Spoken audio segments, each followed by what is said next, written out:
My name is Gajana Haldankar, Assistant Professor in Commerce, and I have with me Mr. Sanjay Velip, Assistant Professor Economics. We are from VVM Sri Damodar College of Commerce and Economics, Margao, Goa.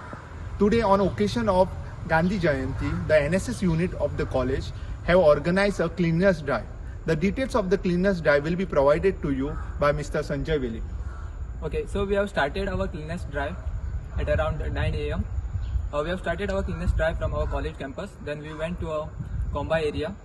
Okay, and 35 NSS volunteers actively participated in this activity, and we have done our work at around 3 hours, and the work finished at 12 p.m. And the Damodar College has entered into 50th year of establishment, and this is a golden jubilee celebration.